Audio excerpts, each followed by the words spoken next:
Good morning, everyone. Now, did you see something? Trip coming up this. It's so nice to be out here with all of you. It's so nice that we can come together, worship our God, and learn something from His Word that we can carry with us throughout the rest of this week. If you will, go ahead and open up your Bibles to Luke chapter 18. That's where we're going to be, Luke chapter 18. Among many of the parables that Jesus presented to His disciples, there are a few that just stick in our minds. Many people know these. The parable of the sower, the parable of the Good Samaritan. That's a very popular one. And with those is the parable of the tax collector and the Pharisee. And that's where we're going to be today. We're going to be looking at the tax collector and the Pharisee. So before we get started, I want to set up the background for you. I want you to know where we are, what's going on when Jesus is talking about this parable. I want us to set up the problem. Why did Jesus give us this parable in the first place? Then we're going to look at the two people, the Pharisee and the tax collector. Who were they in society? What did they do right? What did they do wrong? And then we're going to talk about the solution. So, let's set it up. There were 3 temples, okay? There were 3 temples in Israel's history. There was the first one, which was Solomon's temple. Before that, they had the tabernacle. But Solomon's temple, they didn't have to break it down and put it back up and move it. It was in a central location. And then that one got destroyed in the captivity. After they came back from the captivity, they had Zerubbabel's temple. That one got destroyed when the Romans came in. And then they built this one. This is Herod's temple. This is the 3rd temple. So when you hear somebody say that they're going to build the 3rd temple one day, well, they kind of already did, and it's gone now. Just throwing that out there. But this is where we are. The 3rd temple, Herod's temple. So I want you to notice. You'll see the main temple right in the center, and then you'll see this vast empty space on either side. That's called the court of the Gentiles. I really wish I could point this up there, but I can't.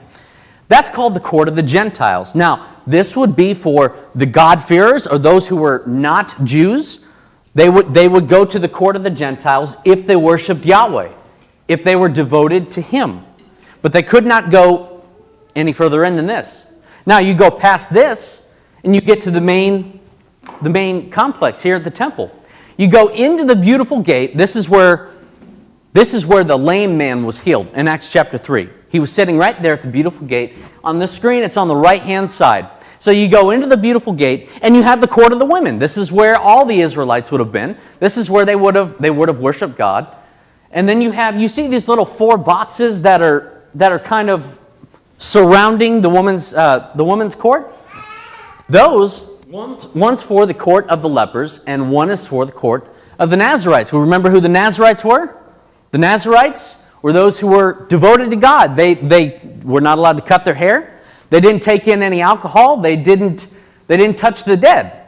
And the most famous Nazarite was the one who broke the vow the most, Samson. And so we have these sections where people could go to worship God, and it was very systematized. Now, past this point, the women, they worshiped there. Past this point, you'll get to the court of the Israelites. I'll show you right here. You see that little blue strip that's right there? That's where this is taking place. If you were a devoted Jew, devoted to Yahweh, you would be in this section. This is where Jesus was. This is where the disciples prayed. This is where Jesus turned over the tables. This is our location. This is where we are. So when you think about what the Pharisee did, when you think about what the tax collector did, the Pharisees, he's in front of everyone. God, thank you so much that I'm so wonderful. We got to remember, this is not happening in some closet. This is not happening off in the corner. Everyone can see what's going on. Everyone is observing the tax collector, and everyone is observing the Pharisee. So, let's get into it. We can go ahead and look at the problem now. In verse 9, it says, He also told this parable to some who trusted in themselves that they were righteous and treated others with contempt. That's the problem. This is why Jesus is telling this parable in the first place. So, there's two problems presented here. Number one, it's trusting in yourself that you're righteous. That's the first one. So, this is really the Pharisees' problem. The Pharisees would set up these laws around God's law to prevent people from sinning. It's like this. Don't go here. And to prevent you from going here, I'm going to make a fence right here. They were called hedge laws. So, they built these man-made laws to protect the law of God. God didn't tell them to do that. That's just something that they did. And so in their own minds, if they can obey these man-made hedge laws, well then they can be less conflicted about themselves. They can be righteous in their own eyes because it comes from man. It makes you feel good about yourself. When you're measuring yourself against other human beings, well, sometimes you can come out looking pretty good. But that's not where we're supposed to measure ourselves, is it? We're supposed to measure ourselves against God. And that's exactly what they weren't doing. So, with this mindset, their good deeds outweighed their bad. But is that biblical? Is it biblical to think about, is it biblical to trust in yourself that you're righteous? You know, I used the example last week. Oh, I'm a good person. I've never stolen. I've never murdered. You know, I've never done all the terrible things. Surely I'm good enough. But does God work in good enough? Sadly, He doesn't. God doesn't work in good enough. Go to Romans chapter 3. Romans chapter 3, verse 10. We're going to look at why Jesus presents this in a way that's bad. Why trusting in your own righteousness is not good. Romans chapter 3, verse 10. As it is written, none is righteous, no, not one. Oh. That's not very comfortable, is it? Well, maybe that's not talking about us. Maybe that's only talking about the Jews. Okay, go back one verse. What then? Are we Jews any better off? No, not at all, for we have already charged that all, both Jews and Greeks, are under sin. As it is written, none is righteous, no, not one. Well, wait a minute. Because Zechariah in Luke chapter 2, he was called a righteous man. Wait a minute. Job, he was called a blameless man and upright before God. Throughout the Scriptures, you will find the same words used again, but in different contexts. This is why taking things in their context in the Bible is very, very important. There are many different definitions for the word run. I'm going to say a sentence. I ran out of butter because my refrigerator stopped running. So I'm going to run to the store, but you know what? Traffic's kind of backed up right now, so I think I'll run. Now, if you use the same interpretation and the same definition every time that you heard the word run, is that sentence going to make any sense anymore? No, that's going to sound very, very silly. So it's the same thing with words in the Bible. You have to take them in their context. There's two different kinds of righteousness that are presented in the Scriptures. The first one is a divine kind of righteousness. It's a divine morality righteousness that we all need to be in the presence of God. And the other one is based more on loyalty. Who are you loyal to? And so when we look at Zechariah being righteous in Luke chapter 2, or when we look at Job being upright and a righteous man, does it mean that he never sinned? Both of them? No, they've sinned. They have. But those are talking about loyalty to God. The attitude of their life. They were righteous in that sense. So, the Pharisees, they believed that you could build your own righteousness based on what you think. And this was their problem. Stay in Romans. Go to chapter 10, verse 3. Romans chapter 10, verse 3 says this. For being ignorant of the righteousness of God and seeking to establish their own. See, when you establish your own righteousness, you feel good about yourself. seeking to establish their own righteousness. They did not submit to God's righteousness. And that's really what's going on behind the scenes here in our parable, in our text. They're trusting in their own righteousness. They're building their own rules that they can feel good by. So that's the first thing. The other problem is treating others with contempt. That's the second problem presented to us in verse 9. They kind of go hand in hand. When you think of yourself as wonderful and righteous in your own eyes, you're going to start to look down on other people who are not as righteous as you. So you treat others with contempt. Contempt, it means to despise. It means to scorn, to treat disdainfully. Those are the problems that are presented in our text. So he goes into it. We go ahead and we go into it. The Pharisee. Read verses 10 through 12 with me. 2 men went up to the temple to pray, one a Pharisee and the other a tax collector. The Pharisee, standing by himself, prayed thus, God, I thank you that I'm not like other men, extortioners, unjust, adulterers, or even like this tax collector. I fast twice a week. I give tithes of all that I get. This is pretty good. He's a pretty good sounding guy. Sounds like he gets everything right. So who were the Pharisees? Little background information. I already gave you a little bit. But who were the Pharisees? First of all, their name means set apart or the set apart ones. They come from around 150 BC, before Christ ever came. They were concerned, reading the Old Testament, being very familiar with what the Old Testament problems were, which were idolatry. It was idolatry. You read the Old Testament, it's all over the place. God brings Israel out of Egypt. He loves them, He takes care of them, and they walk away and go after other gods. And then He brings them back and He punishes them, but He loves them and He treats them well. And then they go back to idols again. That's really the story of the Old Testament. And it's a sad story. But the Pharisees, they knew that. And especially after the Babylonian captivity. After the captivity, your attention, it was really there. You knew what the problem was. So the Pharisees, not an actual organization, they formed themselves. It's more of a sect. And they were concerned with Israelite purity and morality before God. That's what they were concerned about.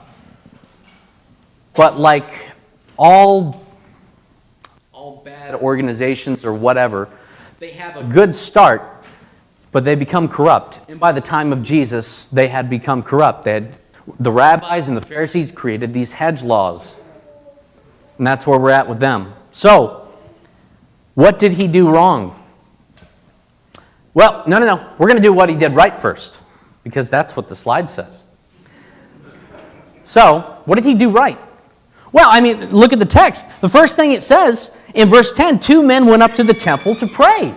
Well, he went to the temple. He was a good Jew. He was loyal to God. He showed it. You saw it. He went to the temple. And that's a good thing. And we see further in verse 11, the Pharisee, standing by himself, prayed thus, God, I thank you that I'm not like other men, extortioners, unjust, adulterous, or even like this tax collector. He's a good guy. He's a good guy by himself. Just taking this at face value, he sounds like a pretty good guy. What's he say in verse 12? Verse 11 is more based on his character, who he is. And then he goes on to what he does, verse 12. I fast twice a week. I give tithes of all that I get. He goes above and beyond. Jesus, you're talking about, going the extra mile. I was already doing that. So they're going above and beyond the expectations that God laid out for them. What did he do wrong? First of all, everything that I'm about to tell you is under this umbrella. He justified himself. Justify, it means to declare righteous. He justified himself. And why is that a problem? Why is it a problem to justify yourself? Romans chapter 8, verse 33 says this. Who shall bring any charge against God's elect? It is God who justifies. Man?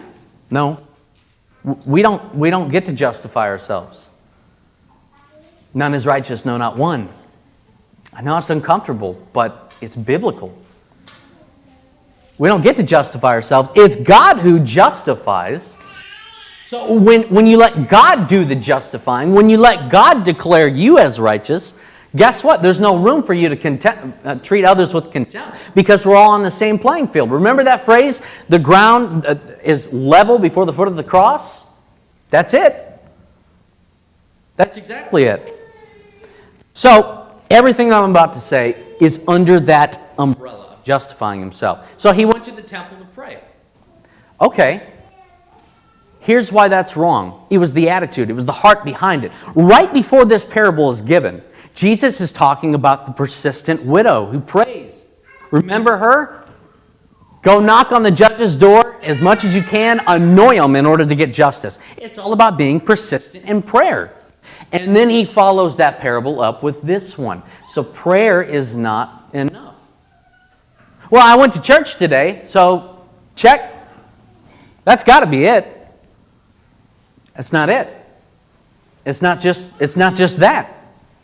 And the Pharisee thought that that was one of those boxes that you could check and be happy about yourself.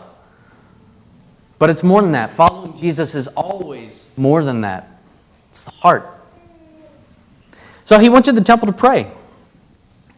Remember in verse 10, actually verse 11, he's a good person. He's bringing all these characteristics before God, thinking that that's going to make him pure. Thinking that that's going to make him look good in God's eyes. Remember I gave the example earlier. Well, I'm a good person. I've never done this or that or done any of the bad sins. That's not how it works. That's what he did wrong. And then what did he do in verse 12? This is interesting. This is interesting. I fast twice a week. I give tithes of all that I get. God, I'm doing double time. You owe me. That's essentially what that is. And I'll tell you why. The fast that was required was only agricultural. In Deuteronomy chapter 14, verses 22 through 23, it tells you what you are to tithe. Well, let me get to that here in a second. I'm mixing things here. That's the point.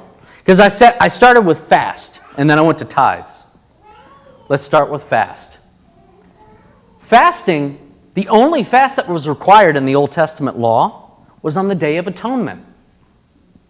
And yet he's saying, I fast twice a week. I'm doing more than you want me to. So you owe me. Now the tithe. The tithe.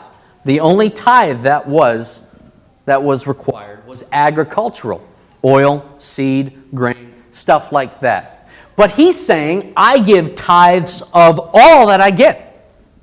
So, what's the message here? What's he trying to communicate?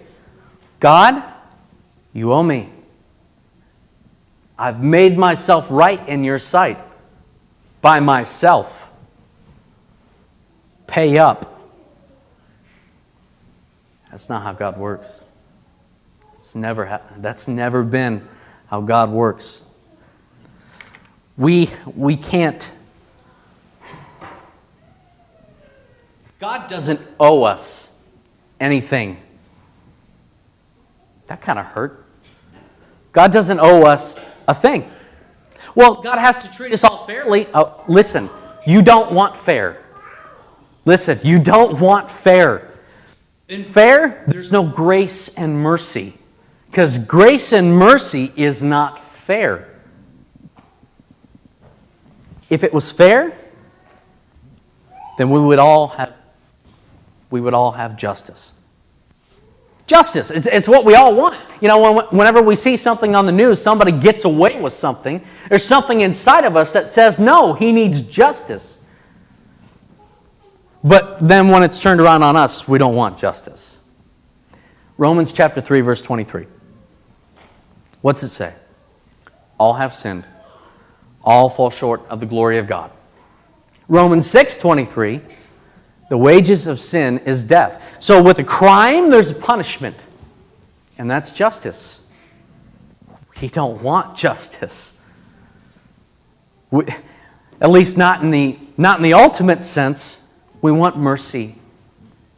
And we want grace. So going on, ultimately, his focus was on man and his accomplishments. Doing what I can do for you, God, what I have done for you, and bringing that before Him. That's what he did wrong. Enough of the Pharisee. Let's go on to somebody else. The tax collector. The tax collector is in verses 13 and 14. Well, I'll read verses 13 and 14. But the tax collector, standing far off, would not even lift his eyes to heaven, but beat his breast, saying, God, be merciful to me, a sinner. I tell you, this man went down to his house justified, declared righteous, rather than the other. For everyone who exalts himself will be humbled, but the one who humbles himself will be exalted. So, let's explore the tax collector. Who was he? Who were the tax collectors? Now, taxes in Judea were very, very heavy. Many scholars think that most people living in Judea lived at or below the poverty line because taxes were just so out of control. They were so bad. There were different kinds of taxes that they had too. They had the land tax. Now the land tax, if you owned a bunch of land, you had to pay taxes on that. And sometimes if you didn't own a whole lot of land, you didn't have to pay taxes. It's actually kind of fuzzy how that tax system worked out. But we do know that that's where they got most of their income, Rome. So there was the land tax. Then there was the head tax. The head tax is that, remember the census that was in Luke chapter 2. I believe that was Luke chapter 2. The census where every Jew had to go back to his own hometown where he was born to be registered and paid. You had to pay your tax there. And then there was the customs tax. The customs tax worked like this. You had to pay taxes if you wanted to use a certain road or highway to transport goods or just to walk along. You had to pay taxes at ports if you came in with your boat and you had goods to unload. You had to pay taxes on that. You had to pay taxes just to be there. When you left, you had to pay taxes. If you were exporting goods, you had to pay taxes on those. And then there was the gate tax. Most major cities around this time had a gate, and you had to pay the tax at the gate in order to get into the city. Taxes were everywhere. I mean, sometimes we think we got it bad, but we actually don't have it as bad as they did. They had a lot of taxes. And so, naturally, not justly, but understandably, there was a growing hatred for Rome and for their taxes, and for coming into their own country and putting their boot on their neck. They were tired of it. Here's the rub. In order to charge people taxes, you had to get people to collect those taxes, right? It wasn't Romans. It was not Romans collecting those taxes. They were Jews. They were Jews collecting these taxes. What made it worse is that you did not have to have this position. People bid to have this position. They weren't poor people. They didn't need to have this job. They were already rich. They paid to have this position, to collect taxes for Rome. Now, why would you do that? Why would you bid for this position? Because on top of collecting taxes for Rome from you, they could also put their own little percentage on there, their own little commission. It could be whatever they wanted. It was legal robbery. They were allowed to do it. And so the term tax collector became as bad as prostitute or adulterer or thief. It was an insult. You didn't want to be a tax collector in the eyes of the people at the time. So, let's look at what our tax collector did right. Just verse 13. Just listen to this. But the tax collector, standing far off, would not even lift his eyes up to heaven, but beat his breast, saying, God, be merciful to me, a sinner. What did he do right? He didn't present anything to God, did he? He didn't present anything that he had done, any moral characteristic that would be pleasing in his eyes. He didn't. He understood his stance before God. He understood who God was, and he understood who he was. He had the same view of himself that Isaiah the prophet did in Isaiah chapter 6. Remember, he sees God on his throne, and he's just in awe. He says, woe is me, for I'm undone. I'm a man of unclean lips, and I dwell in the midst of a people of unclean lips. This is a prophet talking, and he's saying that. Why? Because he knew that he was still a sinner. He knew who he was, and he didn't try to hide it. He didn't try to cover it up. He understood the reality of the situation. We too need to remember who we're talking to in prayer. In our relationships to one another, we know that they're being monitored by God. We need to have a right view of ourselves and a right view of God. It starts there. Everything starts at a right view of God. If you don't have a right view of God, you're going to mess up your view of yourself, and you're going to mess up everything that extends from that. How you deal with people, how you deal with your family, how you deal with other Christians. Everything gets affected. It goes right down to doctrine too. It'll mess that up too. Every single time. So he says, I love this. He does not present anything. Whereas the Pharisee did. He doesn't present anything. Be merciful to me, a sinner. Now the word merciful here is not the typical one that's used for mercy throughout the New Testament. It's a different one. It means to propitiate, actually. To appease. So what's that mean? It would be like this. God, let your anger be removed from me. What's he acknowledging? He's acknowledging that God has a right to be angry at him. He has a right to be angry at him. And instead of hiding it, covering it up, he says, God, let your anger be removed from me, a sinner. In fact, it's not even a sinner. It's not a sinner. In the text, the definite article is in front of sinner. Have mercy on me, the sinner. Remember David? When he sinned, Bathsheba, killed Uriah. What did he say? Against you and you only, God, have I sinned. Not that he didn't actually do that stuff, but he knew that his sin was primarily against God, and he didn't try to cover it up. It's the same kind of mindset going on here. Have mercy on me, the sinner. He knows what he deserves. And we all know what we deserve. That's where grace and mercy come from. That's where it comes into the picture. God wants to have mercy on us. He delights in that.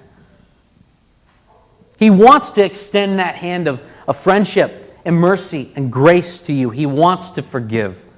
And when you present yourself with that kind of heart and that mind, not bringing anything to the table, just saying, God, please have mercy, He will. He will every single time, because that's who He is. He loves being gracious. He loves it. So what did he do wrong? Nothing. At least not in this text. And we know that he's not a sinless person, but it's not presented in this text. He did nothing wrong here. And that's why it says, Jesus says, I tell you, this man went down to his house justified rather than the other. Everyone who exalts himself will be humbled, but the one who humbles himself will be exalted. No one who seeks mercy from God will will be turned away. No one. The child of God can always, always, always expect to be given forgiveness and mercy more so than they know that they deserve. Always. That's the nature of God. And so it's kind of poetic here because the tax collector got what the Pharisee sought. The Pharisee was trying to buy God's favor. He didn't get it. He brought his works. He brought his attitudes. Nothing. And the tax collector is the one that went home with it. I want to end it with this, a quote. This is a summation of what happened. So each man told half-consciously what he thought about God. The Pharisee regarded God as a corporation in which he had earned a considerable block of stock, so that at any moment he might be invited to be a director. His prayer told God that he was waiting for well-deserved honors. But the tax collector saw God as burning holiness, yet of such love that even a tax collector could be pardoned. What we think of ourselves, what we think of others, our neighbors, stems from what we think about God. Every time. Every time. We all should have the mindset of the tax. Before you're saved, after you're saved, it doesn't matter. We all should have that mindset. That we don't deserve anything that is good. We don't. But He wants to give what is good to you. That's His gracious nature. He wants to. So if you're here and you're not a Christian, listen, He can forgive you of your sins. He can forgive you, and you can be with Him forever. If you believe that Jesus is the Son of God. If you would repent of the sins that put Him on the cross in the first place. If you be baptized in the name of the Father, the Son, and the Holy Spirit, you would have the forgiveness of your sins. If you're a Christian and maybe you've lost sight of that, who God is, who we are, if you need anything at all, come forward as we stand and we sing.